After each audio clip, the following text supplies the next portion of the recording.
we interrupt your regularly scheduled programming to bring you a special presentation of Two Nerds, a podcast. Your home for everything movies, music, video games, and everything in between. With your hosts, Bunny the Bruiser, and Dynamite Jared Latching.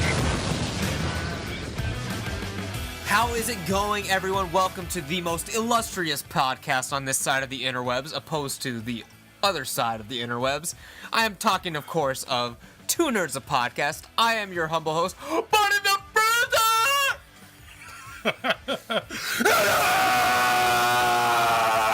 Dynamite Jared Latching! Jared. I decided to change mine up. Yeah, you just changed. a second. I changed mine every time slightly. Okay. Every time. Oh. But how you? It feels like we haven't done a podcast, just the two of us, in a while. Well, buddy, that's because it is something we haven't mentioned yet. Because we've been keeping it to ourselves, but finally it's time to bring it up.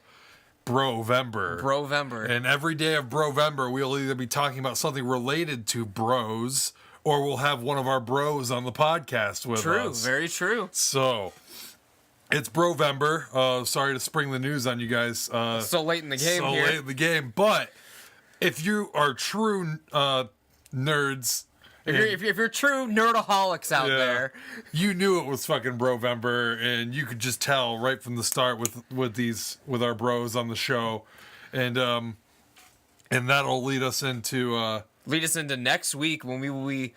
Do you want to drop the bomb on this one, or do you want me to introduce this? For those of you that are fans of our Lost on VHS series, you will know that one of our fan favorite episodes was Blood Lake. Yes. Well, next week on the podcast, we have the very esteemed, much Highly acclaimed director the highly acclaimed director of influential cult classic Blood Lake, Mr. Timothy Boggs, will be joining us on the podcast. He is not only the director of Blood Lake, but now he works in post-production sound on such projects such as Legion. He was on Breaking Bad, he was on The Sopranos, and he does artwork, and he's about to come out with some music. So he's going to tell us a lot of stuff about what he does with his life on next week's show. We actually recorded it a little bit in advance, and conversations got pretty deep. We were talking about life, and I'm really looking forward to hear some of the responses to our episode next week. I'm sure that it's going to inspire a lot of people, and some of our fans may shed a tear. Yeah, and we're not being ironic. We are not being ironic at all. So Tim Boggs next week for the grand finale of Brovember. I think it's the last episode of Brovember, is it? I don't know. Check your calendar. Just check your because this might be the last week of Brovember, but it might be going overtime. Because I'm not sure if this Saturday. I knew I needed some notes up. I don't know if that Saturday falls in Brovember. And it's a Brovember, oh, and that's it. That's the grand finale of Brovember. The next episode will be, after that, the next episode will be the first episode of December. But we already have Cocktober, so we're going to think of a theme for December. All right, so why don't you segue us into this? Well, we were talking about our critically acclaimed series Lost on VHS, which you guys should go check out on our channel if you have not checked it out already. Our last episode was a doozy. I don't want to cut your segue off, but I'm just gonna. I don't have a good segue, so. All right, I'm just going to put a footnote or a footnote on whatever. An asterisk. Asterisk on this entire episode. We have a lot of stuff to talk about today. Because of Brovember, we've had our bros on the show, and it's mostly been just screwing around, and a lot of stuff has happened, and we want to cover all of it and keep you guys up to date. We will try to be as brief as possible. Yeah, we're going to try and really hammer through these subjects. So first of which, as I was saying, Lost on VHS is where we review horror movies, and on Halloween... The worst segue. I told you it wasn't a good segue. Oh, God. Go ahead. I don't have one. And we talk about horror movies on the channel. We watched a horror movie on Halloween called Jigsaw. Yeah, the return of the illustrious Saw franchise, Jigsaw. And that was a film. That was a movie. It was a movie. It was a feature-length film, and it played in our local theater. And we went to see it. And we did see it. And that's all I have to say about that. No. And this was 3 weeks ago, so honestly, we're probably a little fuzzy on the details here. Oh, man. All right, so let's just get into it. Did you enjoy Jigsaw? I enjoyed most parts of Jigsaw. I can't say most. I enjoyed parts. By the way, as you all know, before we really get into this, anytime we're talking about a film that came out, there is going to be spoilers. Yes. So I don't know if Buddy's going to have time to go through all this, but hopefully he can put up a time that you can just click ahead if you don't want Jigsaw spoiled for you. And it is a movie with a plot twist, so if you're planning on seeing it, you should probably skip ahead. Yeah, I'll put a little time code in for you, I guess, which will appear right now. Okay. All right, so now all you fuckers that don't care about spoilers or have already seen this piece of shit. Let's talk about Jigsaw. So yeah, basically this takes place, I think it was like 7 years or 10 years after the original events unfolded, what I believe. Matters is not when this one...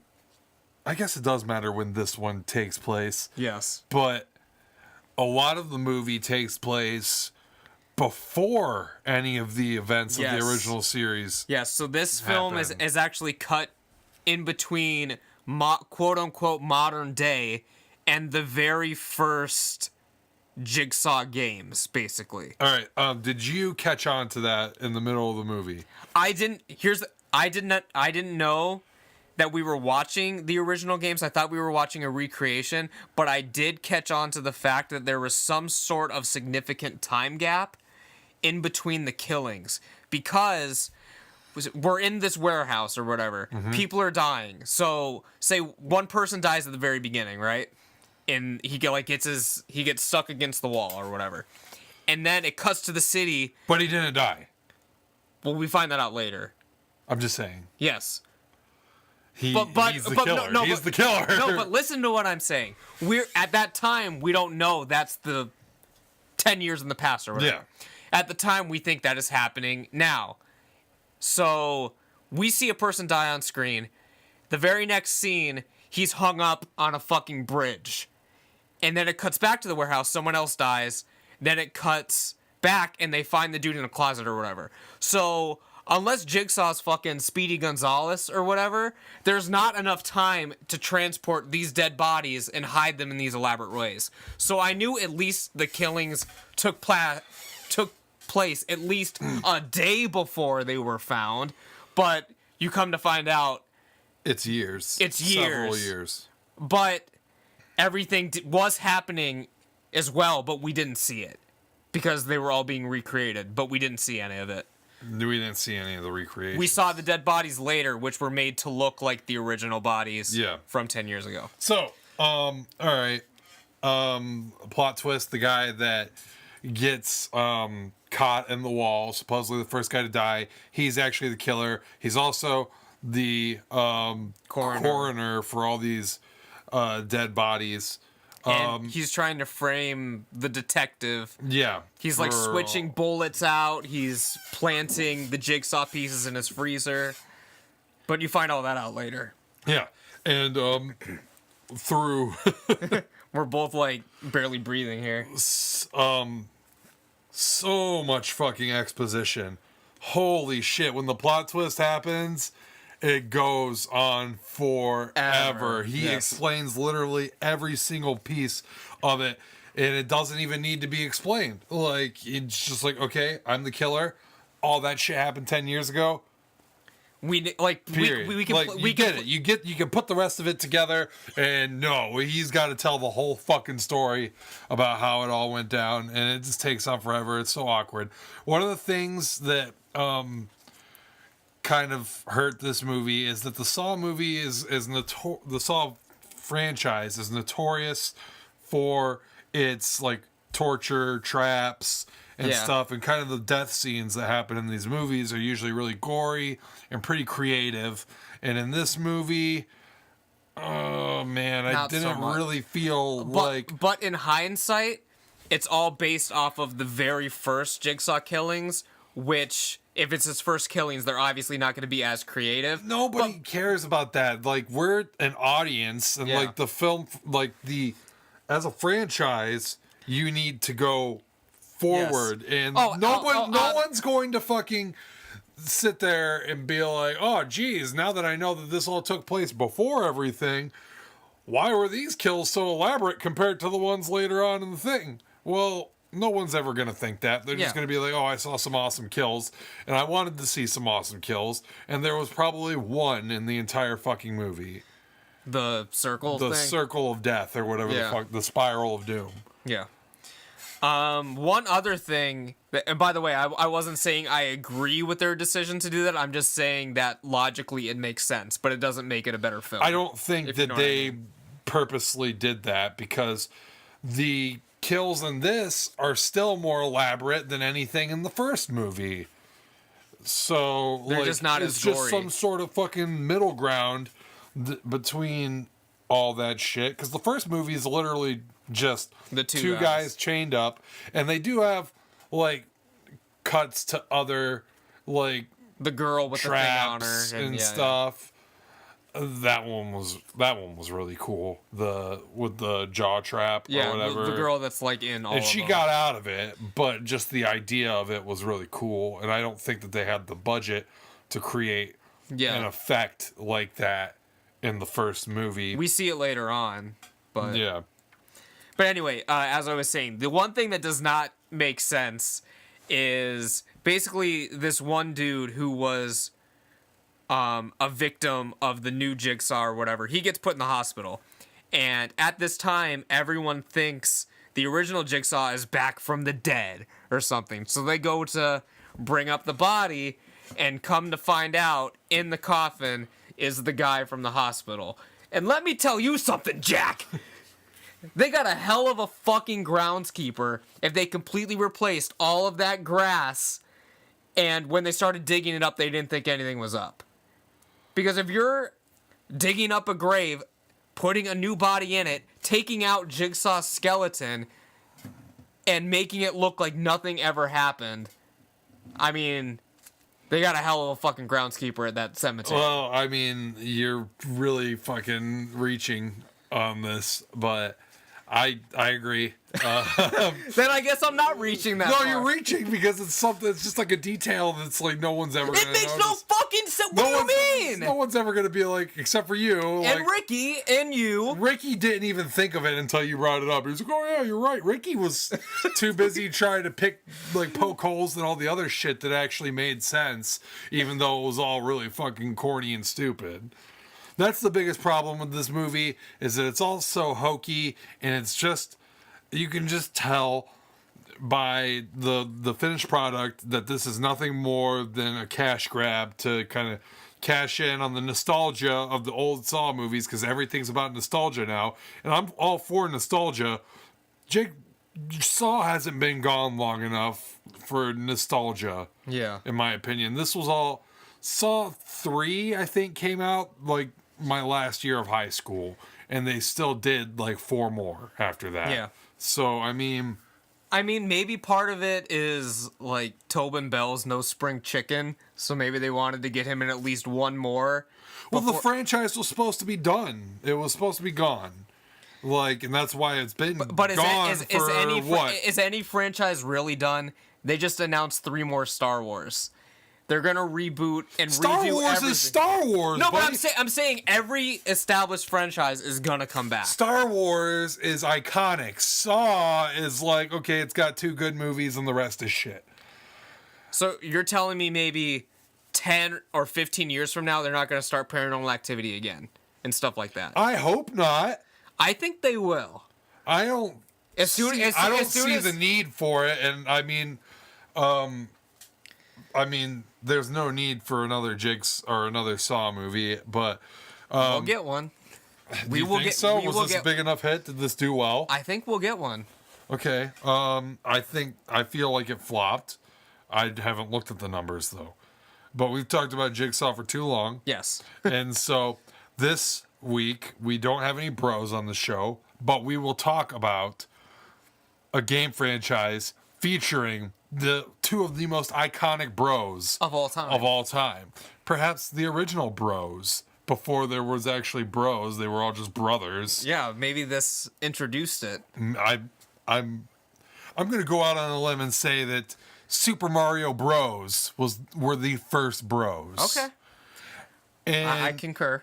A couple of weeks ago, around the time that we saw Jigsaw and everything, Super Mario Odyssey released for the Nintendo Switch, and both me and Buddy have had a chance to play it and beat the main storyline, and we're here to talk about it. Did you today.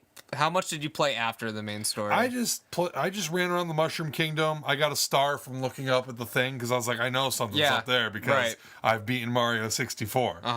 And then I drained the water, but I don't have Yoshi, so I can't go into the warp pipe. Speaking of water, did you see that video of Donald Trump drinking water? No. Oh my god, you have to watch it after this. But anyway, we would talk about it on the show, but we'll be here all night discussing this. So I didn't go around, I didn't get Yoshi, I didn't find Peach. I fought the Tiki boss thing again in the stone guy that throws his fists at you. He beat me because I think he's harder the second time. They're all harder the next time. And so he defeated me, and then I was like, all right, I've beaten the game. I need to get back to Zelda because I have not beaten it yet. Yes. And so I took it out of my Switch, and it hasn't been back in since. So I played quite a bit of the post-game Mario. So I won't go into it too much in case you want to play it at some point in the future. But let's just start. Why, is it spoiler heavy? No, it's not spoiler heavy. Narrative heavy? No, it's nothing heavy, but we may as well talk about stuff we both know instead of stuff I have seen. I mean, you could bring it up because it's nothing. Is it worth me it's just getting back into the game? There's so many fucking moons. Okay, I knew that. There are, I believe, 837 moons that you find naturally, like in the wild, and there's moons you can buy in the store, so you can get up to 999. So the hours you'll be putting into this game if you want to complete it are astronomical. Okay. Basically. But how did you like the game? Because I thought it was really well done, but not as good as all the praise it's getting. I don't know if it's a 10 out of 10, but it's pretty damn good. All right, so the game is well done. This is the best that Mario has ever looked graphically. Well, yeah. This is really polished. It's all well done. It's a main Mario title, so the level of presentation that you come to expect, it's gonna up the ante every time. From a Mario, like a main Mario title, it's all there. And graphics are better, controls are more tight than they usually are. Just everything from a technical standpoint is top notch. Top notch. Yeah, it's all top notch from technical and presentation standpoint. Now, the platforming is really good, and I like. A lot of people are saying this is a spiritual successor, finally a spiritual successor to Super Mario 64. Now, the platforming may be on that level, but the thing that's disappointing about it to me is that since the platforming in areas is so good, it's disappointing to me and frustrating to me that there's absolutely no challenge at all. And it's not because some of the stuff in there isn't difficult. I died a billion fucking times. Now, the problem with the difficulty is that there's absolutely no consequence whatsoever. No, not at all. For dying. Well, you will lose 10 coins and you will spawn next to 20 coins every fucking time. So no matter what, you're coming out profiting every time you die. And another thing is, if you're really stuck trying to get a moon and you're going after it for, I won't say hours because it's not going to take you that long, but minutes and minutes and you can't get this moon, fucking walk like a couple steps to the right and you'll find another moon pretty soon. They're everywhere. And like so that's another thing that I didn't even think of when it came to difficulty is that Yeah, there's no way you're going to get stuck on a level as you should. In any, like, respectable platformer, you should get stuck at least a couple times. You should get frustrated, and you should feel like you accomplished something when you complete a level or complete a challenge. There's no accomplishment because you can literally just walk around and you will get all the moons that you need pretty easily. One thing I do like about the moon concept as opposed to the star concept is, say, example in like Mario 64, you jump in the painting, gives you a little hint where the star is, you're on your way, you find the star, then it throws you out of the painting. This, I like how you find a moon and you can just keep going. Like, you don't have to start over at the back of the level, run back in, do all this. You can just keep going from moon to moon to moon to moon. There's something to be said, though, that in Mario 64, I felt like I was completing something when I got a star. Or I felt like I was completing something when I did that. I felt like I actually accomplished something. Because if you fail, it throws you out of the fucking painting, too. You got to start right back from scratch, brother. You know what I mean? So, like, there was a consequence, and maybe looking back now, it's not that huge of a consequence, but it's still annoying that, okay, fuck, I got to go through this whole goddamn level again. And you had a set amount of lives. Now, at a certain point in Mario 64, you're going to have a lot of fucking lives, so it's not that much of an issue. But at the beginning, if you... And especially if you're a little kid and you're just starting out. If you're totally sucking at this game, you're going to get a fucking game over. It's going to bring you back to the fucking title screen. And I mean, you're still going to be able to load your save file and go. But I mean, I don't know. It just felt like, okay, in Mario Odyssey, if there's a moon right there, okay, and I'm trying to jump and get it, and I miss, I'm right back there. And I can jump at it again. Okay? And in this instance, I'm not very careful about what I'm doing because I know that if I die, it doesn't fucking matter. Yeah. So I don't have to go through anything again to get back to where I was. And so I can just fucking throw myself into the spikes or throw myself into the lava as many times as I want to because it doesn't fucking matter. And there were a lot of times that I literally just killed myself because it doesn't fucking matter. It's more convenient to die than it is to fucking try to, you know, get through this thing with one health or something to get to the boss and try and fight him with one fucking health. It's just more convenient to just die and do it again because you'll be right there. Yeah. So we've been very negative. What is your favorite thing about the game? Like I said, the platforming and the presentation are all great. Well, like specific, like what is like as you were like what was your favorite part like in the game?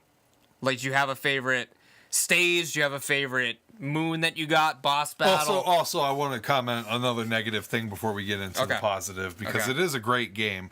It's just overhyped. I don't like that the outfits have absolutely no consequence whatsoever.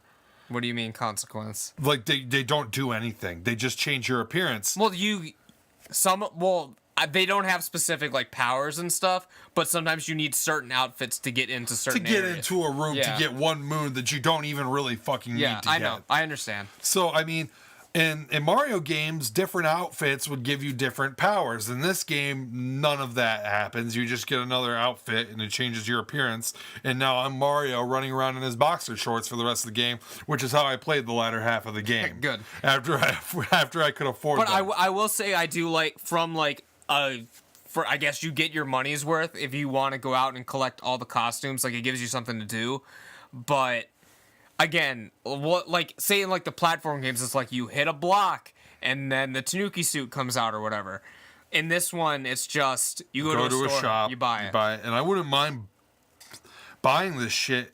Okay, now this would maybe even add a little bit of difficulty to it because when I bought, let's say, what was the like $1,000 1,000 coin costume? The skeleton. Sure, yeah, I think that was it. I bought that. You bought the skeleton? No, that's like 10,000. Okay, there's no way you bought the skeleton. I bought.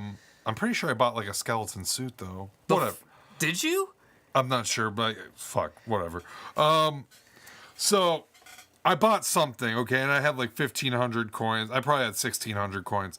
I bought something that totaled out to be like 1,500. I was left with like maybe like 100, or maybe even less. Okay, now if these costumes were essential to your progress in the game, that could potentially put you in a situation where you don't have that many coins. You do have to be careful when you're platforming, because then you'll get a game over and lose all your coins and shit like that. We should definitely be losing more coins when we die, or just give us extra lives. Like, I wouldn't have minded if there were lives in the game instead of the coins. But a good alternative to the costumes having powers is, I mean, you can basically mind control anything you want in this game. So that kind of takes the place. Oh, I don't need a fire flower because I can get the fire hammer bro or whatever. Yeah, I mean, all right. So, my favorite part of this game was just kind of the feeling of fucking playing Mario Wonderment. again and just hearing Mario do woo, woo, woo, woo, and all that stupid shit. Or fucking long jumping across an entire course like I would do. And the long jump is back. They got rid of it for a while. Did they? I haven't actually played I think Sunshine. It's not in Sunshine. They might have brought it back for Galaxy, but I can't remember. They probably did. Yeah, so I think the controls and everything, it handles just like Mario 64, except instead of punching, you throw your hat at things. Yeah. Also, something that I read online that I didn't really think about till I read it is the control scheme, even though I just praised it, is kind of weak. There are several buttons on the controller that just do the same thing as the other button. Yeah, that's true. So, like, there's definitely potential to add different controls in there. Maybe a punch. Maybe I don't want to control this Goomba. Maybe if I try and jump on him, jumping on him is really fucking hard in this game, because Mario goes fucking flying and you goddamn miss these Goombas half the goddamn time, and then they come running after behind you and you take a hit. Yeah. So I would like a punch there instead of just having to throw the hat. I don't like that. God, I'm really just tearing into this right now. We do love the game. I did enjoy the game. I wouldn't have fucking beat it if I didn't like it. And I don't like the reliance on the motion controls. I wish that there was an alternative. I didn't use any motion controls when I played. Well, there was one motion control that's really fucking handy, which is the spinning hat. Yeah. That comes around, and then it basically shields you and takes out every enemy around you. Yeah. Is really fucking convenient. Now, but you can do it without motion control. Yeah, you can do it without motion control. It's a little bit easier to do with the Joy-Con. Yeah, obviously. To do like that. But when I'm playing portable, I can't do any fucking motion control without the risk of whipping my entire Switch console across the fucking room. Which I did try a couple times, and thank God but you really gotta fucking like get the grip on there and rip it. It's so that, that was kind of a fail. But I mean, again, I can't state enough how well the game actually plays, and it's fun. It's a fun game, despite wanting to be challenged. It's just easier to say what you don't like about it than what you do like about it. Because, I mean, there's not much... It's a Mario game, and I like Mario. I'm just frustrated, really frustrated with...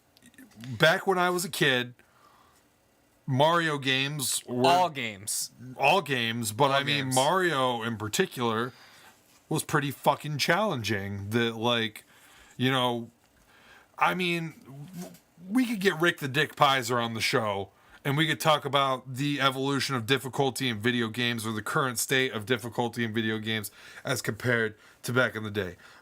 And that would be a great conversation. But Mario in the day, these were challenging games. It really felt like an accomplishment when you would beat a Mario game. I beat Mario Odyssey. I still don't even feel like I beat anything. Because there's so much more to do. There's so much more to do. No, that's not it. It's because I felt like I had my hand held the entire fucking way, as opposed to putting any sort of challenge in front of me. And you know what? there is an even easier mode on this game than the mode that we played. That blows my fucking mind. Why anyone would need this mode or why it even exists. Toddlers, man. If there was is there a hard mode at all? I mean, they might come with an update or something. If there was a hard mode available when I played this, I probably would have played the first couple levels, looked up online to like confirm my suspicions, which I did when I was playing it. Like, does this game ever get hard? That's something that I did, and like this. And then basically straight up right out the gate it said no. Yeah. It doesn't. And so I would have been like, okay, started my game over again in a hard mode if that was available, but it's not. I did the same thing with fucking Breath of the Wild, by the way. Does this game ever get hard? There's a hard mode once you beat it. And they said no. But I'm starting to realize that the difficulty in Breath of the Wild isn't the traditional Zelda difficulty. It's more the exploration and finding things and then figuring out what to do with them from there. I will say this, no matter how easy a Bowser boss fight is, the moment he jumps on there, I immediately get stressed. No matter what Mario game, like that first, I wasn't stressed. That first Bowser boss fight, just every time I see him, I'm like, oh god. Like I start like fucking like shaking. Well, I didn't get stressed at all. I think he defeated me a couple times in that final encounter, but as I said, no consequence. You're right back there. Yeah. The first time I wiped him out, no problem. I might have gotten stressed the first time ever that I faced Bowser. That's what I'm saying. Mario 64. Oh, okay. But it was unwarranted, as Mario 64 Bowser is one of the easiest bosses of all time. He really is. No matter if you're facing him in the final stage or in the first couple times that you fight him. All that happens really is that I think he gets like a new fire breath each time, and he gets less spikes on the barrier, so like it's harder to aim him. But all you got to do is really just lure him over to the thing and then spin him directly into it, and then he's done. So, any closing thoughts on Mario? Mario Odyssey is a great game. I really tore into it.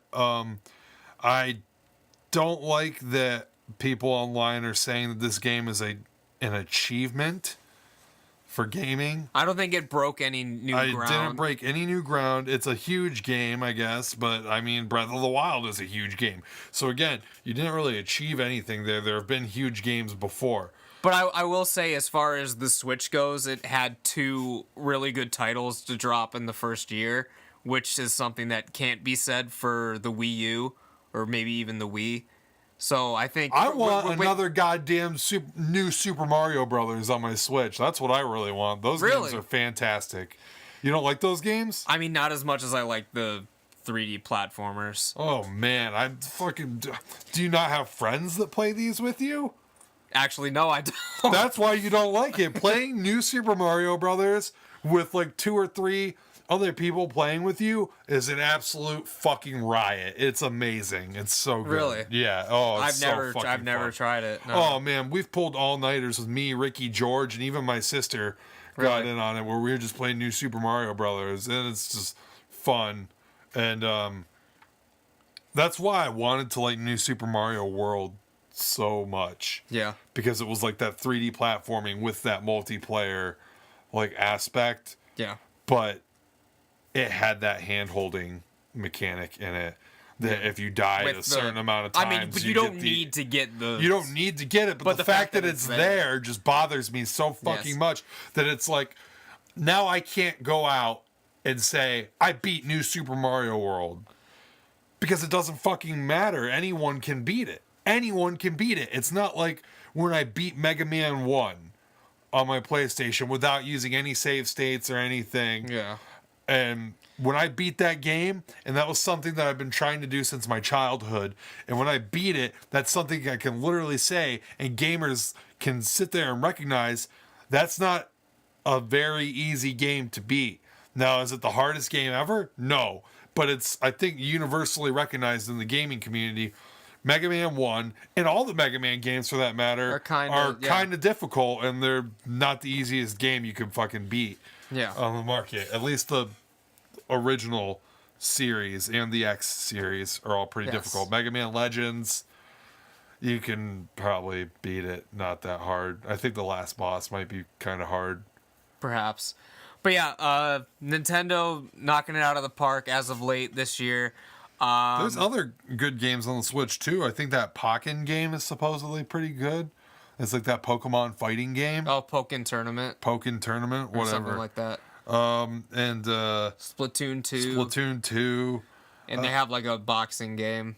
It's like Arms. I think it's just called, yeah. So like all those really good. Good for Nintendo. Nintendo, I told one of my friends at work, that I got a Switch, and he was like, he had just come across a lot of money, right? And he's like, I don't know what to do with all this money. I was like, well, you should go buy a Switch. He's a PC gamer, okay? And so he's like, why would I get a console? I fucking hate consoles. Like, I have a PC. Well, he's obviously young, okay? So, like, and I'm not taking... He doesn't know what's up. I'm not taking shots at PC gamers. If you like to game on the PC, and I know that's the most powerful console out there, but, okay, on PC, that's great. You can get most of the games that are coming out on a PlayStation or an Xbox.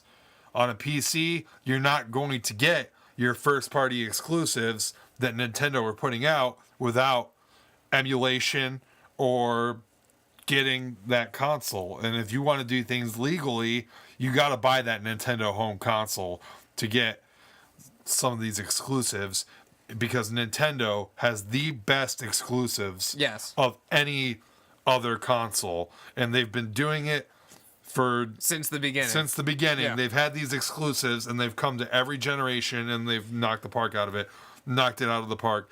I want to see Star Fox come to the Switch. I want to see F-Zero come to the Switch. And Metroid's obviously going to show up eventually. And so, I mean, these are all great franchises. They've been Nintendo exclusives forever that need to come to the Switch and make their mark on this console. And then you got years and years of successful exclusives ahead of you in other games. Because, I mean, no one's going to... Unless there's a family that's less fortunate than, like me or Buddy or something, and they can only afford one console for their kid, and you're getting, the Switch because you really like Zelda, but you also want to play Call of Duty. You know what I mean? You could do it, but if you've got multiple consoles like me, you're not getting Call of Duty for your fucking Switch. You're gonna get it for your PlayStation. So like, I don't know. You got to know what you're... Yeah. But anyway, so as I was saying, like, Nintendo's been knocking it out of the park. I was smiling the entire time I was playing Mario, basically. But on one aspect, Nintendo did not knock it out of the park, and I was frowning and pissed off, was this new Pokemon trailer. Oh. What is this? That made you that mad? No. I don't fucking care. It's not really the trailer. I didn't see the trailer. I saw the reaction. The actual clip from the movie with the people in the theater like, what the fuck? What? Ah! And there's no other context to the clip. I haven't seen the film, so I don't even know if there's any context.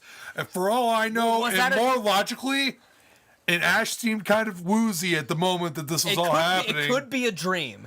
It seemed like Ash maybe was hallucinating this whole thing. But hold on, was that the movie, or were they? I thought they were watching a trailer, or were they watching this movie? I thought it was a trailer. Is the movie out? I don't know. I just saw this fucking thing on Twitter, and everyone was like, "Why is Pikachu fucking talking?" And I watch it, and Pikachu's like, "Oh, Fortnite." That's not at all what he said. No, he's like, Ash. No, he's like, why won't you go on the Pokeball?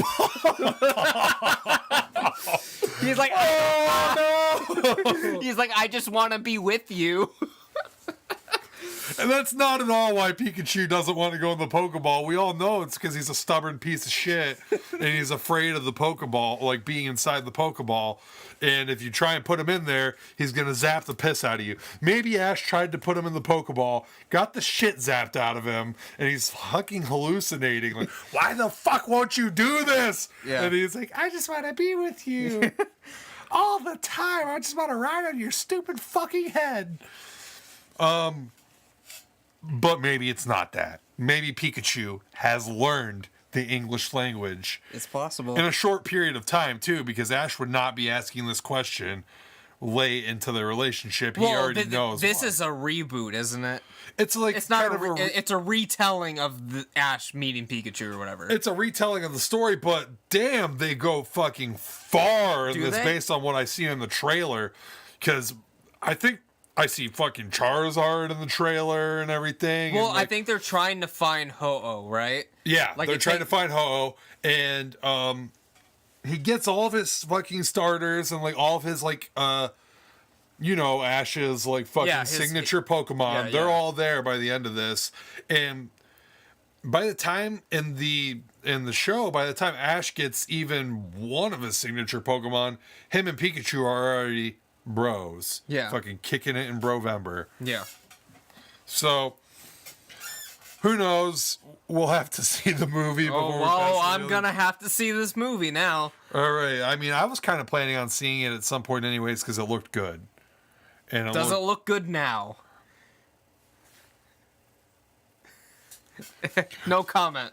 The Golden Globes just nominated Get Out as a comedy, as the infamous Jordan Peele horror film that speaks to themes about racism and in our country as a comedy. It's best comedy. And I don't know what's more funny, Get Out or the fact that it got nominated as a comedy. I know. The fact that it got nominated as a comedy because Get Out is not a comedy film. I will give them one thing. I will give the Golden Globes one thing. It has hints of dark comedy. But 90% of horror films have hints of dark comedy? That's what I'm getting to. It is not strictly a comedy. But I wouldn't. If I look up on IMDb right now, do you think comedy is going to be in one of the 3 possible genres that they'll list for the movie? No, it'll be like horror, thriller, drama. Something like that. I'm going to look it up. Yeah, go to IMDb. But what I was going to say is Golden Globes, they're kind of known for getting controversy like this because they don't have like horror, mystery, thriller. Okay, so that's about right. That's pretty close. But Golden Globes, they have like best comedy or musical and like best drama or whatever. Mm-hmm. It's not like they just have best picture and they like keep it open. They kind of narrow themselves into these fucking categories. And I think it was like last year, like does the Academy Awards have a best horror film? No. Do any of these award shows have a best horror film? No. It's time, okay? Like, it's been fucking more than a century. More than a century. It's time to fucking award the horror community and give them a best horror film. There are several amazing all-time classic horror films that transcend the genre. It's time to give this genre the respect that it deserves, even though a lot of times it shows that it doesn't deserve any fucking respect. Yes. But think about Halloween, but think about Nightmare on Elm Street, Psycho. Think about this particular Golden Globe show, you've got 2 movies that come right to mind in the horror genre that deserve to receive some recognition. Yeah, Get Out and Jigsaw, obviously. Get Out and It, okay? Yes. Both deserve recognition and would be pretty good stiff competition for each other. Yeah. In an award show like that. And I'm sure that there are other horror films that came out that were well received. Annabelle Creation, and then throw a fourth one up there. And Mother could even go in there. There's your 4 nominees. There you go. Annabelle Creation, definite underdog in this race. It was pretty good. Okay, is it better than It? No, but it's... Is it better than Get Out? No. Is it better than Mother? Probably. I would think that Mother would probably win, honestly. If it's the snooty film crowd, then probably. If it's anyone that's smart, they'd probably say It. No. I would pick Get Out, but I have a feeling it would. I would take It out of all those films. No, I haven't seen Annabelle Creation. I would take It as the best one. They could even lump the entire season 2 of Stranger Things in there and be like, bam, that's a movie. Yeah. Most people watched it in movie form anyways. Yeah. A fucking 9-hour binge. Yeah. But Dan Kinnam's argument was that Get Out sucked. Yeah, I know. I saw his rant. That it was a comedy. And anyone that had a problem with that is, all right, man. Okay, if you don't like Get Out, that's one thing. That's cool. How can you deny, even after seeing it and not liking it, and maybe even you laughed at the entire fucking thing? I don't know. And you did note that it is a satire, and you did note that there is dark humor in it, and then you took the comic relief way too far, because there's not that much of it, but there is one character that is comic relief in the movie. Yeah. Okay, now, a lot of movies have comic relief. That does not make them comedies. Correct. They just have comic relief, as a lot of drama should have. It's a storytelling technique. I don't know. Yes. That's not exclusive to comedy at all. In comedy, it's not comic relief. It's just comedy all the fucking time. So, how can you deny that you just watched a horror film and that comedy isn't really something that comes to mind when watching it? And there are horror comedies, and I don't think that this falls into that category. I wouldn't put it into horror comedy. Okay, no. But even in a horror comedy, those tend to lead more towards horror than the good ones do. At least comedy. Yes. I mean, the comedy is definitely there throughout. But like Evil Dead 2, if you were gonna have an award show, are you putting that in best comedy or in best horror? No, it's best horror. Or are you doing both? I could see it going for you two. You can nominate it for both, but if you had to pick one, it would be you're horror. Gonna pick the horror. Yeah. So, Get Out is a horror film, and this is indicative of a larger issue here, that the film community needs to show enough respect to the horror film genre and just create an award for that. Or at least best thriller. Yeah. At least give us best thriller. Yeah, because you can lump horror into that. But as I was saying, like, this isn't the first time that they've gotten sort of like controversy, because they put The Martian was nominated for best comedy, and I believe it won, and Matt Damon's up there given the speech. He's like, oh, I didn't know I made a comedy film or something. Oh, man. Oh, shit. But yeah, a lot of controversy with these Golden Globes. Misery won an award. Silence of the Lambs won an award. Both horror films. Yeah. Even though I lean more towards thriller on Silence of the Lambs. Yeah. But regardless, Misery is definitely a fucking horror film. The Exorcist won many awards. They call it the scariest film of all time, but people still call it a psychological thriller for some reason. Because horror is a dirty word in the film community. Horror means shit to your critics. Okay, but what are you going to call Halloween? A horror. Is there any other, is that a crime thriller? It could be. No, it can't. Because he is pure evil, and he takes 6 shots to the goddamn head, gets up and walks away like it's nothing. Did you consider Jurassic Park a horror film? No. What? Literally, when you watch that film, it's fucking fuck you. No, that's a fantasy adventure with terrifying velociraptors and a terrifying T-Rex scene. that sold a lot of tickets with dripping or like water. Yeah. A cup of water. But I mean, the only Godzilla film that I consider a horror movie is the first one. Yeah, that one's genuinely a disturbing film. Yeah. If you watch the Japanese one. Yeah. I mean, I guess the American one's kind of disturbing, but you really got to put up with fucking, Steve Martin's dialogue. Yeah. Not the actor Steve Martin, but the character. I wish it was the actor Steve Martin.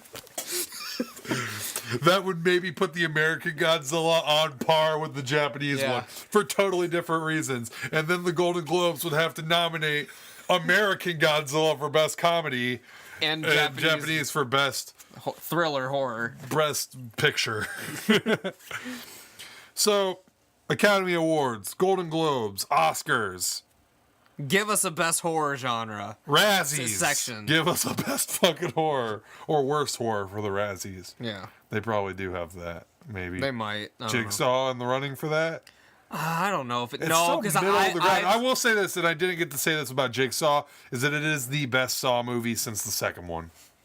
Not saying much, but that's... I'd say it's about on par with 3. Because 3 wasn't that bad.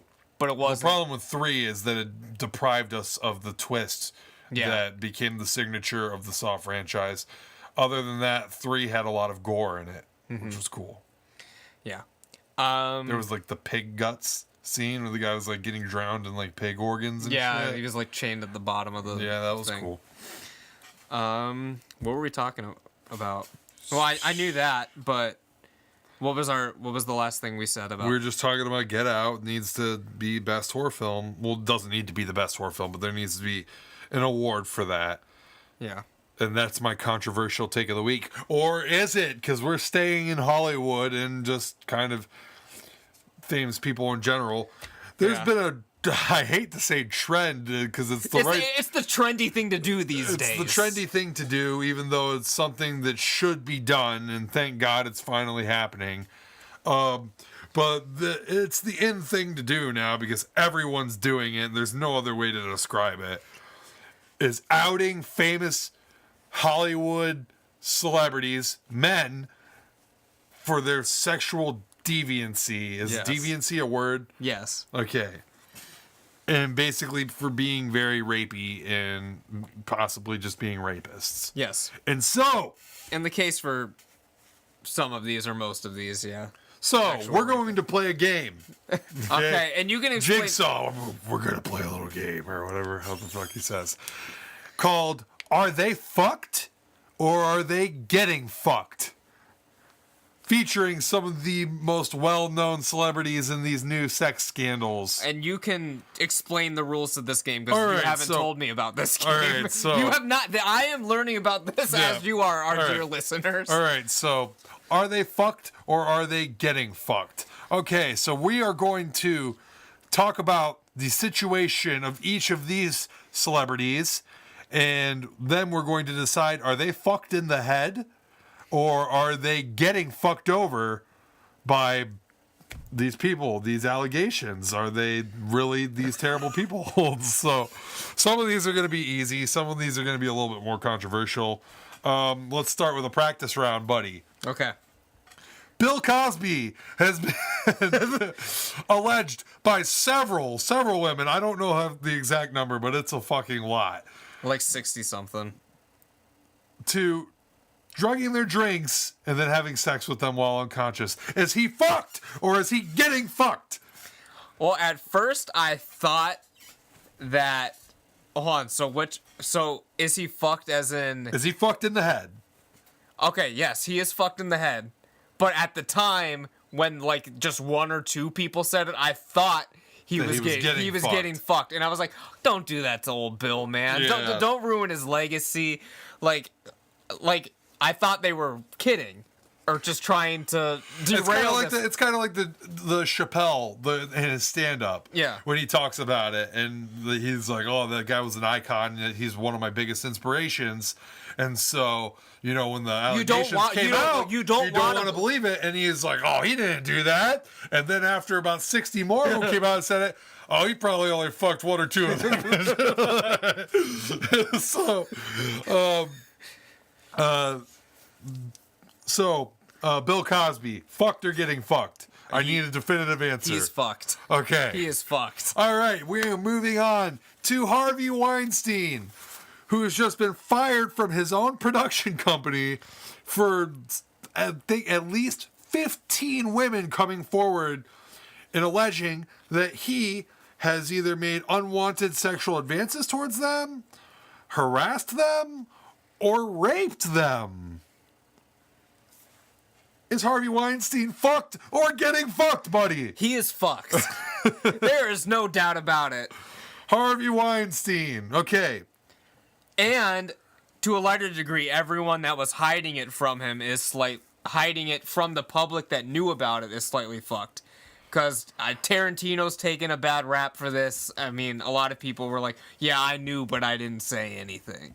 Like a lot. Did Tarantino know? Yes. He just didn't say anything? Yeah. Oh, wow. Yeah. I'm still going to see his next movie. Yes. And he didn't do it. So, damn. Fuck you, Harvey Weinstein, for putting my boy in a terrible position. Okay. That's odd that he wouldn't say anything, because he's never afraid to really speak his mind, except for in this. Well, I don't think he knew to the extent, but he knew stuff was happening, and he didn't say anything. Okay.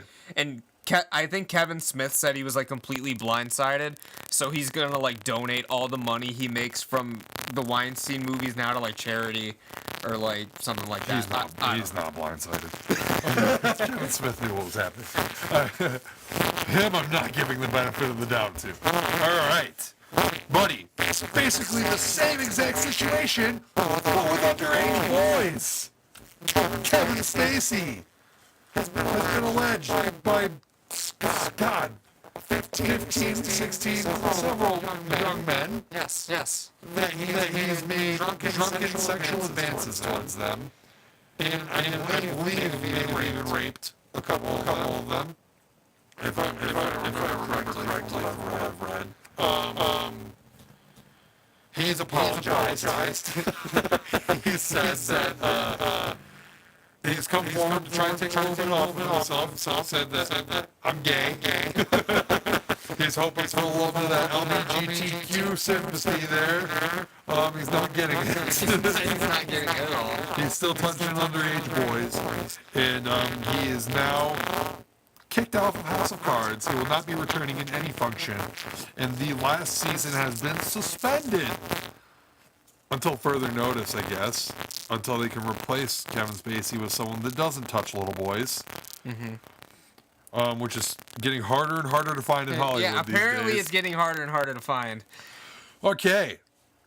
Is Kevin Spacey fucked or getting fucked? Is there ever going to be one that's getting fucked? Because all of these are just fucked. You think so? That last one might be question. I don't know. I don't disagree. The last one. In the middle, I think that there's an argument to be made. You can tell me more information about the middle one, because I'm not exactly sure on that one.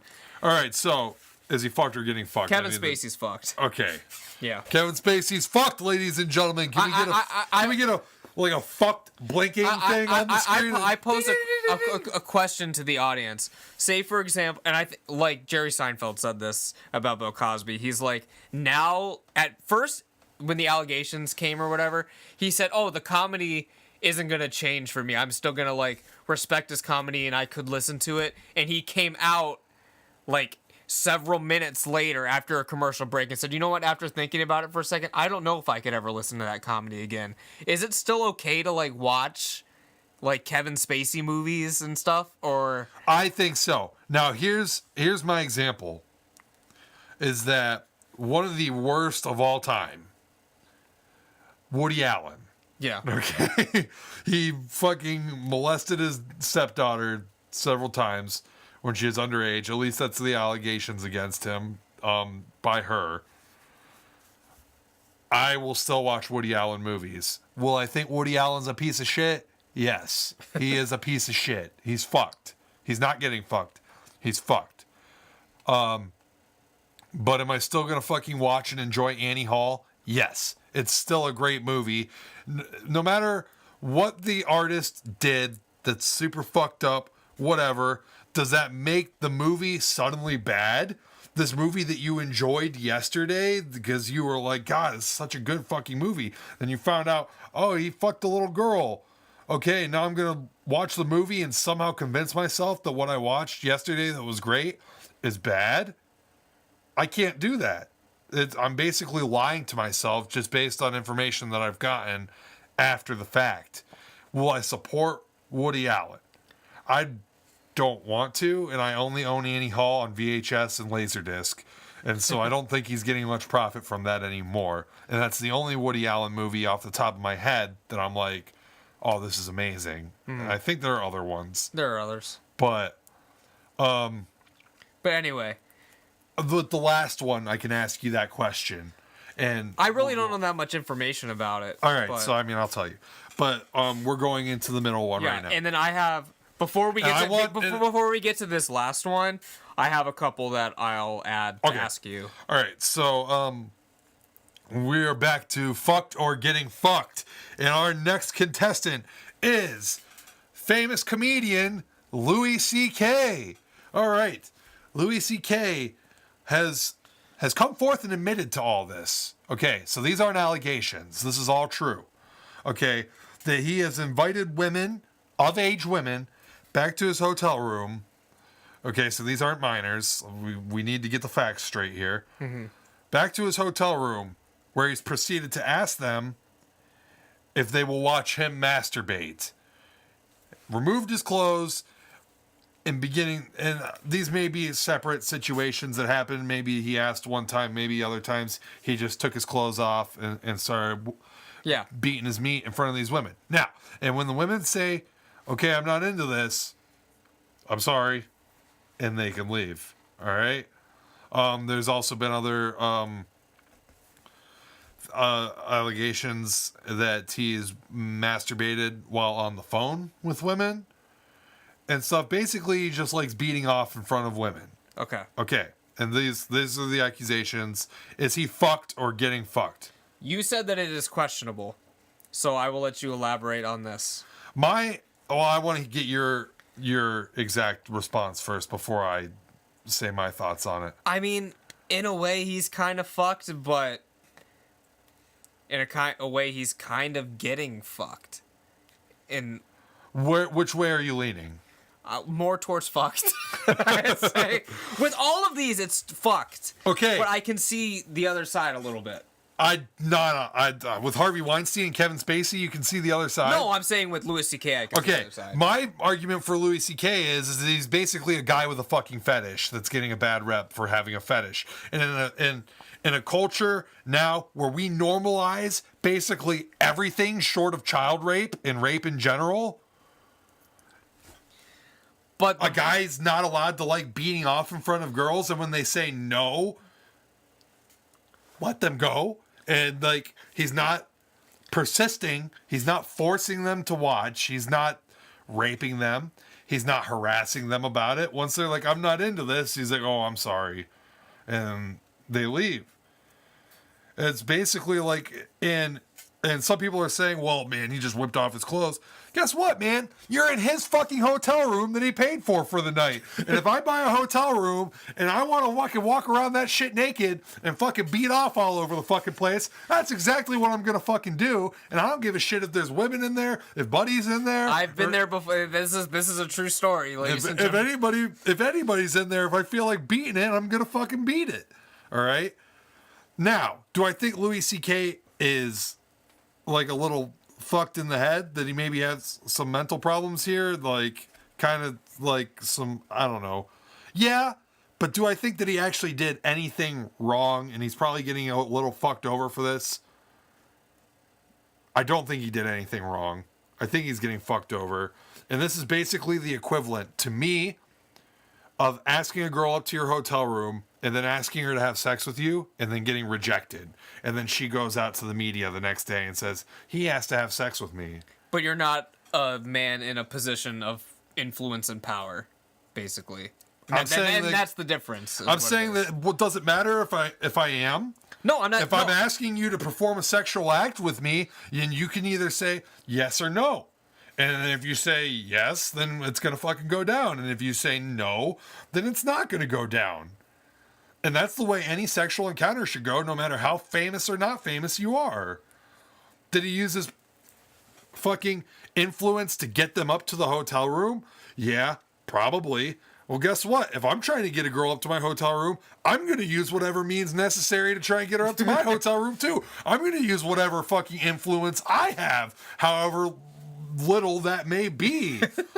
If I'm in the club, I'm going to try and fucking maybe bust out my best fucking dance moves to lure this girl up into my hotel room. He's using the abilities that he has at his disposal that he has earned by working hard and becoming a great comedian to get women up into his hotel room. And then from that point on, it's up to them whether or not they want to partake in this odd sexual fetish that he has. I'm saying Louis C.K. is getting fucked. Okay. Even though he's probably got a couple mental problems. So I have one, and I'll go over it a little briefly. But basically, this happened after his passing. I just don't think... All right, I'll say this. Do you think it's fair that he's getting lumped in with a bunch of fucking rapists? No, because he's not a rapist. And child molesters. No. Okay. That's absolutely not fair, and he absolutely is getting lumped in with these people. I've seen several memes where he's right there next to them. Yes. In all these allegations, and it's just not even the same level of shit. Like, I don't know. Okay, so I have an interesting one for you, and I don't know if you know this or not, but as I said, these allegations, quote unquote, came out after this man has left. You want to do this before him? Before this one, okay. Yeah, because this one segues into our next subject. Okay. So this happened after his passing, but have you heard about the Marlon Brando controversy? No, I haven't. Bring it up. Okay, so the same year he shot Godfather, he shot it's like a softcore porn kind of thing. It's an X-rated adult thriller sex movie or whatever. It's not kind of like the Italian Stallion. Yeah. Well, no, it's not a straight up porno, but basically, it's called like an erotic thriller. Then no, it's softcore porn. I guess I haven't seen it. There's sex in it. An erotic thriller. Sure. Because Italian Stallion is supposedly softcore porn. Okay, it's called Last Tango in Paris. Okay. And in this film, Marlon Brando has to rape a 17-year-old girl in this movie scene. This is the scene. This is all in character. And that's why this is interesting, because it is on camera. This allegation or whatever. Everyone on this... Wait, the girl's actually 17? I believe, maybe. I don't know. Or maybe she plays a 17-year-old. I can't recall. But it's a young girl. Either way. And he legitimately rapes her? He's in his 50s. No, let me explain to you what it is. Okay, I'm like confused. So it's a scene where he rapes her, basically. Mm-hmm. But the scene is he's just supposed to like stroke her, and then they pretend like they're having sex or whatever. And that part is true. He did not actually have like penetration or anything. But what was unscripted, and he was in character because he was a method actor, he rubbed his hand in butter and basically kind of like stroked her ass, or he may have even like stuck a finger in there or something. So that is penetration, just not with his dick. Perhaps. I don't know if it went in or not. But either way, the girl was unaware that there was going to be a butter hand in between her ass cheeks. And years later, she came forth and said, hey, I wasn't okay with this. But it was like 40 years later, he was dead. The DP on the film said she knew what was going on. It was a rape scene. And basically, she was just trying to derail Brando's legacy. Yeah. Which you can't do, by the way, because like my stance that I took earlier is, okay, like you said, The Godfather. Is anyone going to fucking pretend that The Godfather's not fucking a masterpiece? Are you going to pretend? No. No, it's my favorite film. Yeah, exactly. Like, Godfather's still going to be fucking good no matter how many fucking people Marlon Brando raped. Which is not anybody, I guess. But, I mean, he did do some... I guess it is technically... rape, I guess. Because she didn't know that was happening. I hate to sound like a misogynist asshole when I'm saying some of this shit. Because I'm not. And I can really see and sympathize with some of the the women here. I can't sympathize with the women in the Louis C.K. situation. Like, God, he asked you to watch him masturbate and you said no. Oh, God, fucking poor you. Or he started to masturbate and you didn't like it and so you left. Oh, God, sorry. Sorry you had to see a fucking penis in a man's hotel room that he paid for. Yeah. But anyways, okay, so this is a confusing situation. Yeah, it's a weird, murky subject. Because we don't really know, did she know or did she not know? And he's dead, so there's no asking him. And also, there's no other allegations like this on him, are there? I'm not aware of it, if there are. So this is the only one, and he was in fact method acting. And also, the director says that, like, okay, like, you knew this was coming, and you're just trying to fuck him up. I think the thing was the entire crew knew it was happening because Brando told the director, and everyone knew what was going to go down. It was just that actress didn't know what was going to go down because they wanted to get her genuine reaction, and that's where it's kind of like fucked. So from that perspective is where people are saying. Okay, so I mean, man, if Brando's method acting here, which is what he does, okay, and I mean he presents this idea to the director, it's up to the director to be like, no, man, that's kind of fucked. Why don't you just keep the hand out of the fucking butt crack here? All right. I don't know. That's a murky subject. But is Brando fucked or is he getting fucked? Oh shit. Well, because I will say he's getting fucked. You'll say he's getting fucked? Yeah. Oh man. Fuck. I'm going to say fucked just so I don't end up the fucking rapist sympathizer of the show. Well, I will say the director's kind of fucked. Okay, I'll agree with you there. I'll say the entire crew's fucked. They could have said no, you know? Yeah, they could have said no. And he's just trying to get the most out of the picture. And like the director of photography's argument was like she knew what was going down. We're shooting a fucking porno, basically. She knew what was going down, was what he was saying. I mean, also, like, well, shit, yeah, it is a rape scene, so she probably is like, fuck, don't do that, you know, and like, yeah, it's all part of the scene, basically. Ah, God, at the end of the day, now that I'm thinking about it, it really seems like an elaborate ruse to fucking stick your thumb up a girl's ass and not get in trouble for it. I'm saying fucked on this one. But Marlon Brando's legacy, not fucked. So... okay, let's move on to this last one. Okay, so I guess I'll explain the situation to you. Is that in the height of this great fantastic trend of outing famous people for being genuine creeps and rapists, I will go on to say that Louis C.K. is creepy. No doubt about it. He's definitely creepy, and that fetish is creepy. Again, though, it's a guy with a fetish, and I'm sure that girls out there probably have the same fetish. Yeah. And you know what? Like, if there's a guy out there, no, they're probably a rare breed out there that's like, God, I don't want to watch you masturbate, girl. You know what I mean? Rare breed. But if a guy did come forth and say that and was like, I didn't want to watch her masturbate, and so I left because she was masturbating. And I didn't want to see that. Okay? Again. You'd sound ridiculous. Rare breed, but you would sound absolutely ridiculous. And then when you came forward to the media about it, you'd be like, God, I didn't want to see her fucking masturbate. And the media would probably be like, what the fuck's wrong with you? That's Jennifer Lopez, you piece of shit. I'm in no way insinuating that Jennifer Lopez likes to masturbate in front of men. Or are we? We're calling you out, J-Lo.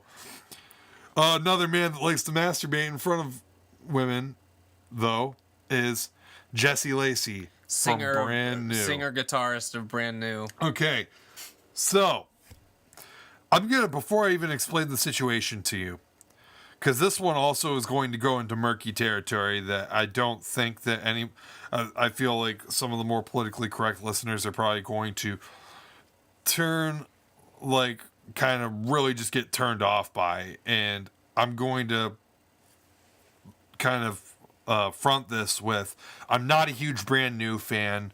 I'm in no way, shape, or form a Jesse Lacey fan. I do think that Brand New has a couple of good songs, and they're all right for whatever that's worth. But I'm in no way, shape, or form trying to defend him or his actions that he may or may not have willingly committed or whatnot. It's looking bad for him, but we'll discuss kind of. I take pride in really not bullshitting on this show and not kind of like saying what is nice for everyone to hear. You know, I'm going to say what's on my mind, and I'm going to say what I think is kind of the truest viewpoint on the subject. I'm going to bring everything to the table that I know. Yeah. So, and I guess kind of in contrast to you, Brand New was one of my favorite bands in high school. Yeah. So I mean, if I'm asking you right now if Jesse Lacey was a rapist, like straight up, just a fucking rapist, piece of shit, child murderer. Okay, if these allegations came forward right now, are you still jamming fucking Daisy? Is that one of their albums? Daisy's like their most trash one. Okay, yeah. The one with the fucking astronaut guy on the. Okay, sure. Deja Entendu. Deja Entendu. Are you still jamming that fucking album? Maybe not if he killed someone. Oh, so raping someone's fine. Fucking raping people's fine, but murder? Ooh, I don't know. Making them wish they were fucking murdered, that's cool. Okay. All right, so a Facebook post went up from Jesse Lacey's former sound tech guy. He says, you know, while on the topic of outing famous creepy dudes and rapists, is anyone going to say anything about Jesse Lacey from Brand New? And so a lot of people came forward, and there were no concrete allegations made at first. It was all just like, oh yeah, he's super fucking creepy, blah, blah, blah. And then one girl posted about how Jesse Lacey ruined her life when she was 15 years old. He solicited her nudes, made her watch him masturbate on Skype, which again, no one can force you to watch them masturbate on Skype. You can hang up that call. She was only 15 years old, and he wouldn't touch her until she was 19, I think, is what she said, what she claimed. I wish I could pull up the comment right now, but it's going to be too hard to find. But basically, Jesse Lacey's a piece of shit, and he did all this stuff and fucked with me until, you know, it was convenient for him, manipulated her. She was 15 years old. Sexual misconduct with a minor. I don't know if other people came forward with actual allegations or if people just kept on saying he was creepy after this. So based on this information, is he fucked or is he getting fucked? I would say in his case, in contrast to Louis C.K., Jesse Lacey's fucked. Because the thing with him, as opposed to Louis C.K., is this girl is underage. Well, she's not anymore, but she was at the time. But he did not make any sexual contact with her that we know of, that she even mentioned. Actually, she said very specifically, he would not touch me until I was 19. So there was no actual that stuff there, but he did receive nudes, and he did solicit them, and he did masturbate on Skype. But as we said, here's my issue with this, and what I'm going to present to you, and there's something to think about for people out there. And I'm not saying that this girl is definitely lying or whatever. The whole comment comes off really spiteful, and again, I'm not going to stand up for Jesse Lacey because based on the information I know, I'm saying fucked. Okay? Yeah. But I'm going to acknowledge that there is a possibility of getting fucked. Because, and this is the way that I look at it, this is when this girl is 15, I think, in the mid-2000s. Brand New is at their height. Probably doing fucking Warped Tour and all this shit, whatever. You know what I mean? Which we'll get to. If you're a 15-year-old girl, okay, that's obviously talking to Jesse Lacey for years and years on end because obviously you want to get with Jesse Lacey, you want to date Jesse Lacey, and you're 15 years old and he's 20-something, you're not going to fucking tell Jesse Lacey that you're 15 fucking years old. I don't care how stupid you fucking are. You're going to come up to him and be like, oh yeah, I'm 18, I'm 19. Because he's not going to fuck you when you're 15 years old. And he didn't fuck her when she was 15 years old. Well, he must have known. I also, that's my next thing, is that it maybe is possible that he didn't know.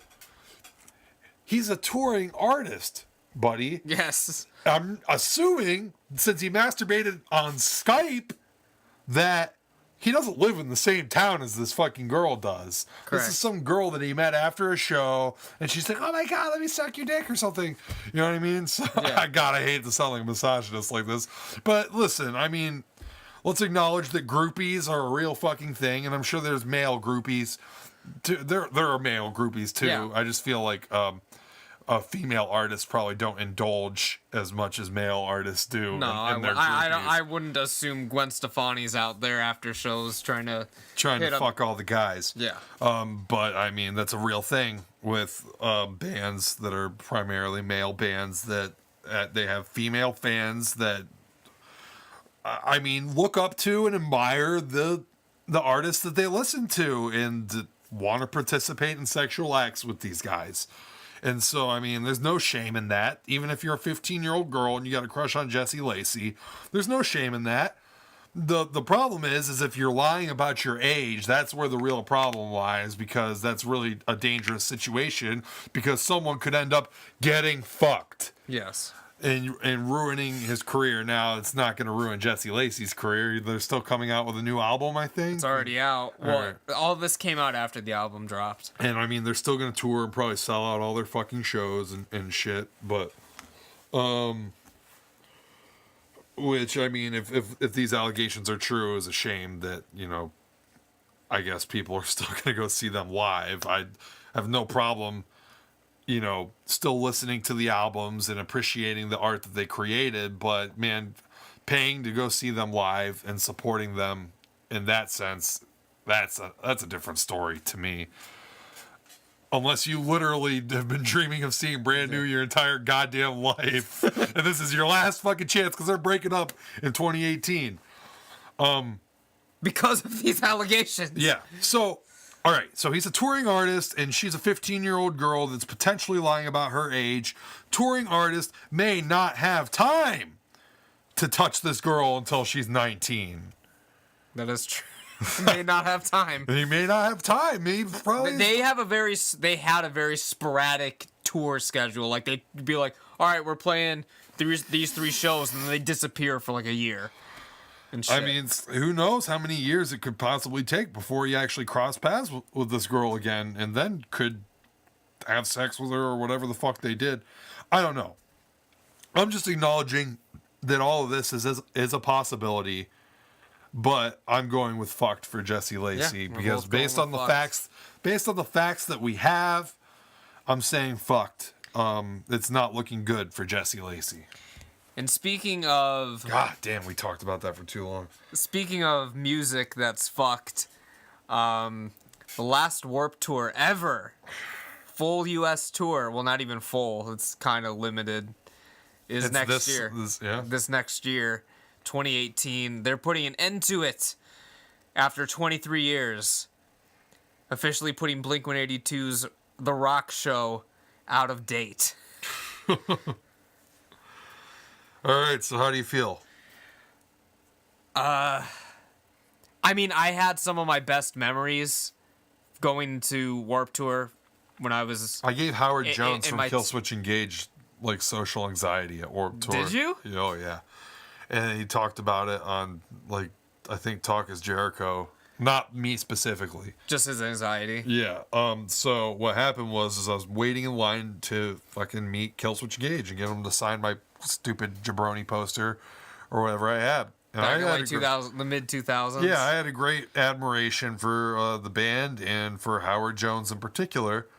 And when I got up to him, I was like, "Man, I love you."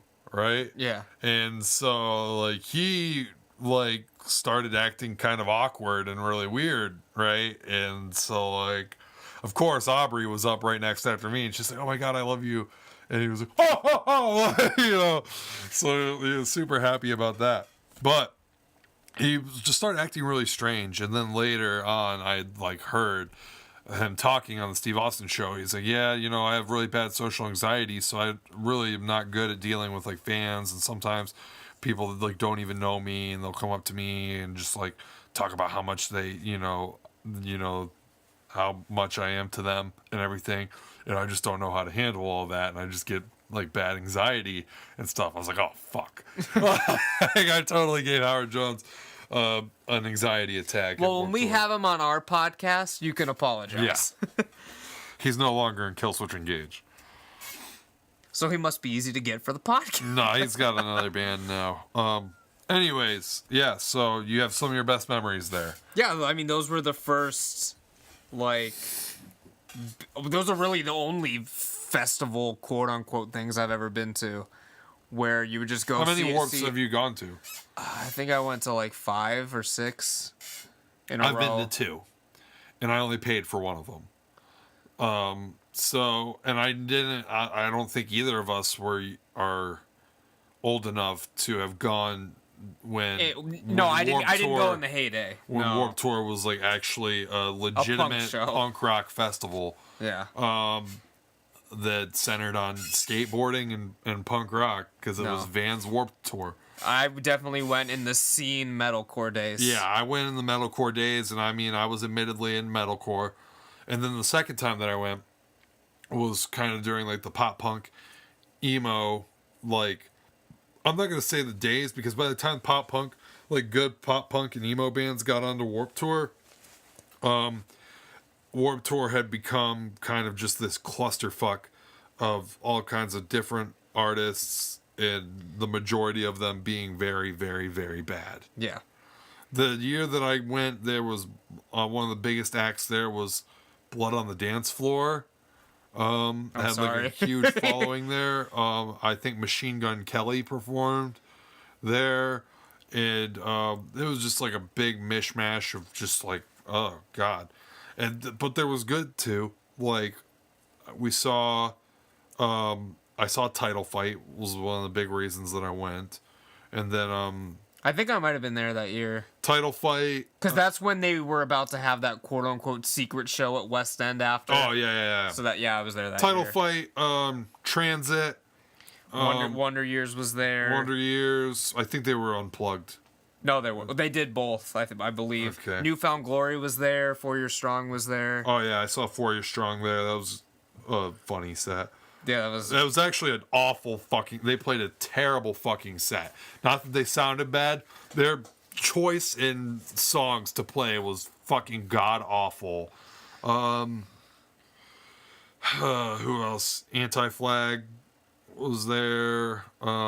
It was just a huge match. I will say the very first. You know who I watched there was We the Kings, because they had like one. Oh man, they had one good single that I really liked. Yellow Card was there that year. Oh man. All right, so. But I think the first one I went to was in like 2008, and they actually had kind of like a lot of actual punk bands from the 90s there for some reason. Like No Effects was there, Pennywise was there, fucking Anti-Flag, like all these like actual punk bands were playing the main stage for some reason.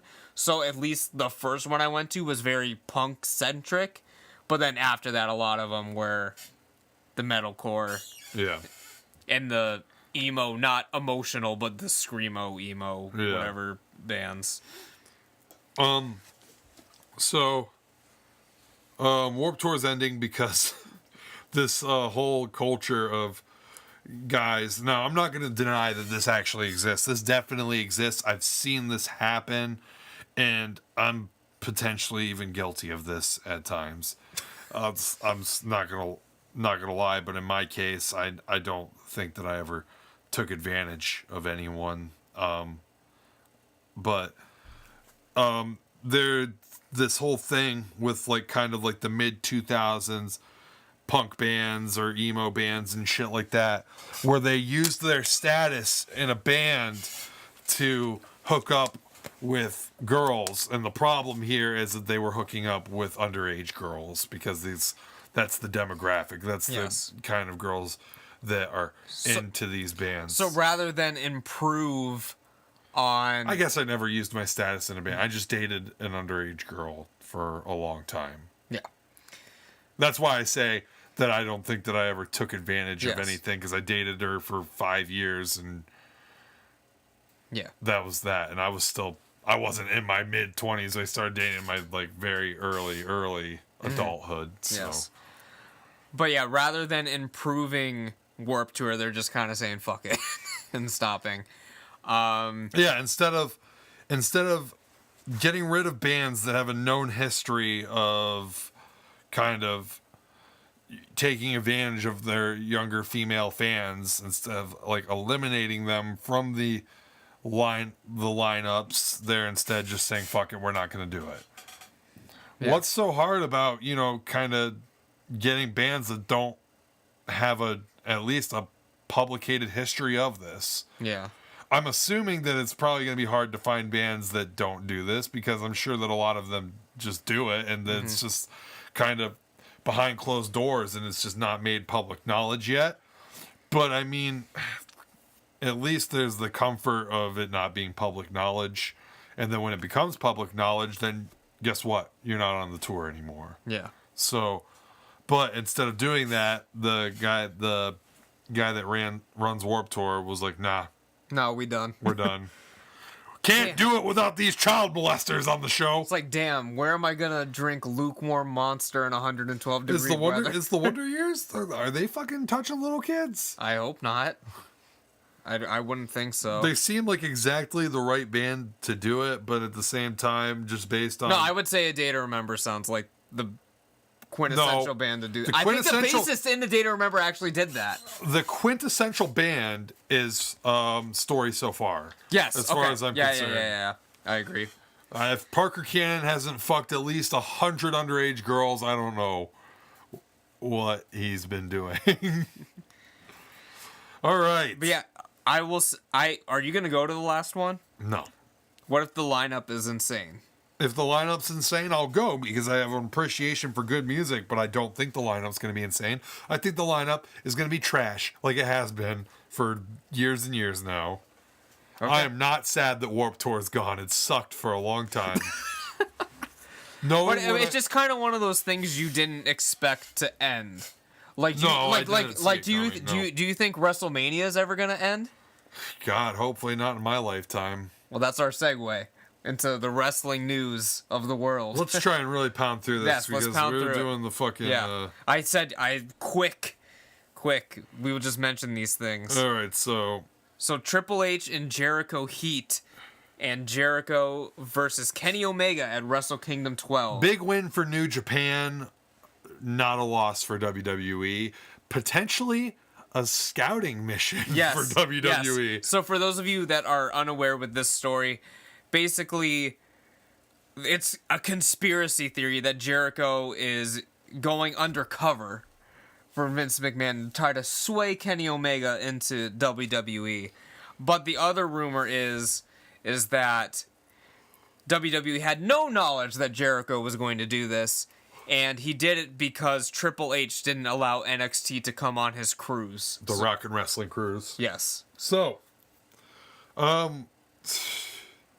think that the former is more likely than the latter. Yes, I believe that is because Jericho says all the fucking time, he's written 4 books where he says this a billion fucking times, is that he has a good relationship with Vince, and I don't think he's going to fuck that up. Especially when he just had the run. He's said several times that he will never work for anyone other than Vince. Now, obviously, he's going to be working for New Japan's booker this time. But Vince might be behind the scenes of the whole thing. I mean, Kenny Omega is hot right now. He's fucking hot. And I think that Vince is probably kind of a little curious about it. He's going to send Jericho over there to see if Omega is really the real deal. The bee's knees. And if he would make a good fit for the WWE. So, I think Omega's a free agent right now. He's just doing freelance in New Japan. I don't think he's under contract. I think his contract is up in like February. All right. No, actually, I think it's the same deal with AJ and Nakamura, how the contract is up a couple days after Wrestle Kingdom. So a Rumble appearance could be a possibility. All right. I could see Omega going to NXT. I don't think that he has the name value. I don't think he has the name value with casual fans to come straight to those the main 6-star matches, bro. Are you kidding me? That's hardcore fan talk. Okay. How many fucking Bullet Club shirts do you see at a WWE show? Listen. All of them. And they're all worn by hardcore fans. I say NXT first. And NXT needs the star power. NXT is fucking just hurting for star power right now. Their main event is Adam Cole, a guy named Bobby Fish, and some other fucking jabroni I don't even fucking know, versus the Authors of Pain with Authors of Pain with fucking, god damn it, I can't remember his name again. The manager of the Road Warriors. No, they have another wrestler. Oh, do they? 2-3-man team. Roderick Strong. Yeah. Thank you. I always forget his name because he's not big time. He's not a big star for them. Versus Sanity, which is Eric Young and the two fucking crazy jabronis that WWE are homegrown talents for them. So, that's their main event. There's no Bobby Roode. There's no Shinsuke Nakamura. No more Samoa Joe. No more Kevin Owens. No more Finn Balor. All these guys are on the main roster. These were the big stars. Even Asuka is gone now. I don't even really feel like watching NXT anymore, honestly. I will watch War Games, but and I'm sure it's going to be a fantastic show, but there's just not star power there. Kenny Omega is a star for them. I just don't see him going to NXT. Okay. I mean, with AJ, they just pulled the trigger. And AJ has more name value than Kenny Omega has. And he had it because he was on American television, on American network television for several years before coming to WWE. So, I mean, there's that. And Kenny Omega just wasn't. You know, I guess they did put... Kenny Omega is on syndicated television. Yeah. I don't know. All right. I don't know.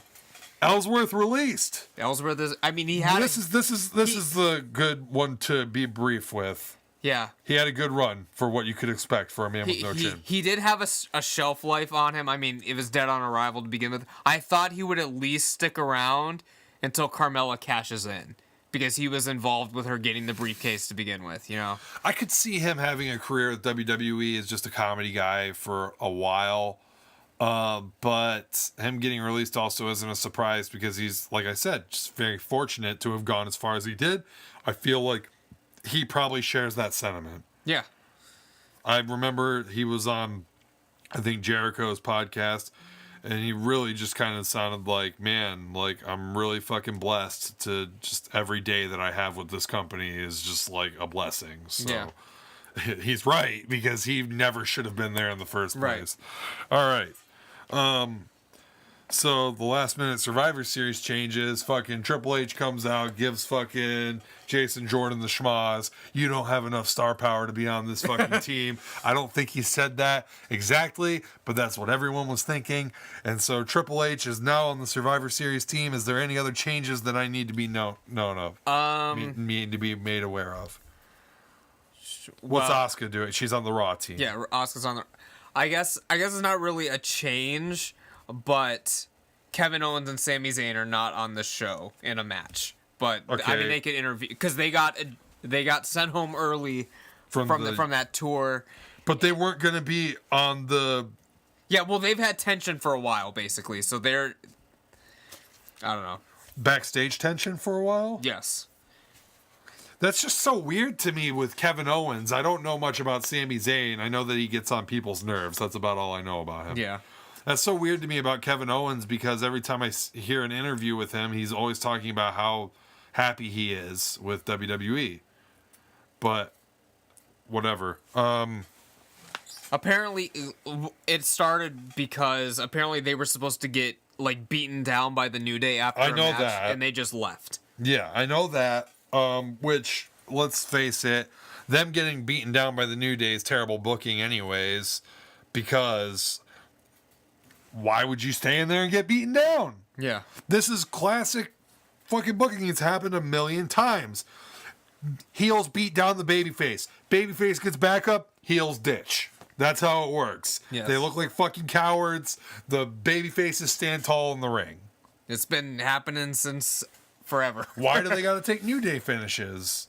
I don't know. It just makes them look like shit. Even worse so than being a bitch and walking up the ramp does. Yeah. Whatever. So, I mean, hopefully they can get back in good standing with the company and Kevin Owens can get in a world title feud that I think is coming for him with AJ Styles as the world champion. Kevin Owens is a fantastic heel to keep AJ busy till WrestleMania, where they're obviously going to fucking pull the trigger on a Nakamura AJ Styles title match. After Nakamura wins the Rumble. That would be the logical thing to do, since your booking of Nakamura to this point has been shit. Book him strong in the Rumble, WWE. Unless they give it to someone on Raw, which I could see because Randy won last year. Oh, Randy is shit. But anyway. Also, who do you think's winning? Okay, so the quick predictions here. Let's talk about the matches that matter. Yes. Okay. Brock versus AJ. Brock goes over AJ. I'm thinking, though, AJ's taking him further than any other small guy's taking him. I'm saying 20 minutes. Yeah, I don't know. For me, I'm kind of thinking it could go either way just because Survivor Series the past few years has been known for being really screwy at the end for some reason. But, I mean, the logical thing is... Do you think AJ's going to get the Bullet Club together? Fucking Balor and goddamn Gallows and Anderson are going to come out. They're all jumping him. That's the only way AJ goes over Brock. I don't know. Brock is their big, strong monster right now. He's going to be AJ, but AJ's going to look like $1 million because he's going to put up a hell of a fucking fight. They're not going to make AJ Styles as world champion look like a chump. Right. You're not going to do it. Jinder Mahal, yeah, you would make him look like a chump. Oh, that was the other last-minute Survivor Series change, was AJ winning the title. All right. Yeah. So I'm picking Brock over AJ. Great match. I will agree with you, but I am open to the idea of something crazy happening. Okay. Like, I wouldn't be surprised. All right. Women's Survivor Series match. I'm going Team Raw. I'm going Team Raw too. I just don't see Asuka taking a pin in any way, shape, or form. She will be the sole survivor for Team Raw. Yes. Okay. And then is there any other... The male team? Is there any other...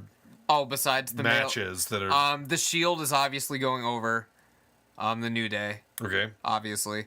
I don't know, the male tag team match, I mean, it doesn't fucking matter. The title versus title doesn't matter. Miz versus Baron Corbin doesn't fucking matter. I'm going to go Miz just based on I like the Miz. Okay, I'll go with the Miz as well because Baron Corbin's trash. Yeah.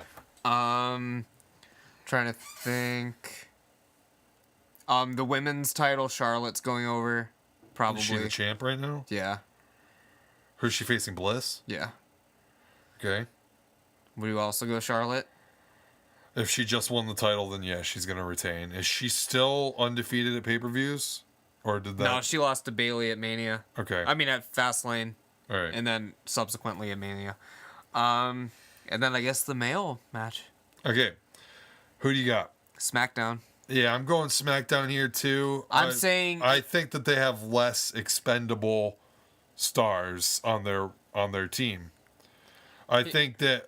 Okay, so here's the way I'm looking at it right now. Triple H, Kurt Angle, Randy Orton, and Shane McMahon. These are all fall guys. If these guys aren't doing the favors for some of the younger talent that's on both of these teams, then what the fuck are they there for? It's a complete waste of time if you're going to have Randy Orton be the sole survivor again, or if you're going to have fucking Triple H or Kurt Angle be the sole survivor. Now. Or Cena. Or Cena too, but so Cena's going out. But again, we have this angle now that Angle loses his job if they lose. Mm-hmm. Do you think that this is just a way to set up an angle where it's going to create a Mania match for Angle and Triple H? That's what I was going to say. And I think Jason Jordan might be involved in some sort of screwing Raw out of winning. Is this a heel turn for him? Could be. Or... Because his dad, obviously... I don't know. He could either just get pissed at Triple H or he could get pissed at Kurt for taking him out. Well, having to take him out. But you could also... I mean, regardless, it's going to be fucking ridiculous. Like, I wouldn't be surprised if Owens and Zayn came out and tried to make SmackDown lose. But basically, like, Survivor Series is my least favorite of the big four because I don't get this whole brand loyalty thing. I like the traditional Survivor Series match, but I also miss, in that respect, when Survivor Series was literally a card just loaded with 5-on-5 elimination matches. Yeah. So... But I just don't get heels and faces working together to help their brand. Like, I just think that's I don't like that angle at all. I really don't. In this, I just don't like it. And it's like the bragging rights pay-per-view you used to have, which sucked. So I mean, like really, but the only consequence out of any of these matches is Kurt Angle gets fired if they lose. Like every other like champion versus champion match, like there's no consequence for anything. So fucking bragging rights in the Brock Lesnar one. That's it. But I mean, oh god, just I don't know. But SmackDown's going over. Well, SmackDown's got all baby faces, right? Is Randy? Yeah, Randy's a babyface. Yeah, they're all face. All right, and Raw's got all babyface except for Triple H. No, they're all heel except for Finn Balor and Angle. What about Roman Reigns? No, he's with the Shield. They're fighting the New Day. Oh, okay. Raw is Angle, Triple H, Strowman, Samoa Joe, and Finn. Okay, so all heels. So Finn and Angle are the only babyface there. Yeah. Okay. All right, so we got to do a poll. All right. Worst Thanksgiving food. Cranberry fucking sauce. That's my pick. That's my pick, bro. Why you taking my pick? Cranberry sauce is shit. And when it comes out in the exact shape of the fucking can, I will fucking puke. Even if it's like homemade, it's still shit. A lot of it. Oh my god. You took my pick, so you're gonna win, you fucking bitch. You knew that I won the mashed potato one by a mile. You gotta fucking come at me with this. God, what, peas maybe? What? Peas? You don't like peas?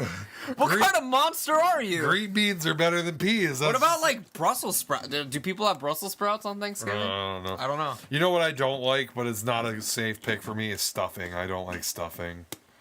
But I know that a lot of people do, and it would just be an absolute beatdown. You could say turkey and try to get the vegetarian vote. Turkey's not the worst. It is the staple of the meal. Yeah, I fucking slather my turkey in hot sauce and then I just go, man, oh man. Fuck it. Is there some sort of weird stuffing that I can go with? Like a fucking strawberry stuffing or some shit? Just make something up. Ketchup. Ketchup is my pick for worst Thanksgiving food. So it's cranberry sauce versus ketchup. Who will win the showdown of all showdowns? Who's making you Ralph at Thanksgiving dinner? Thanks for listening to us again this week, guys. Thank you guys for sticking through this long episode. Next week, got another long one next week. Next week's a doozy. Yeah, we rambled long enough, so this is Buddy the Bruiser, and we'll see you next week. Dynamite Jared signing off.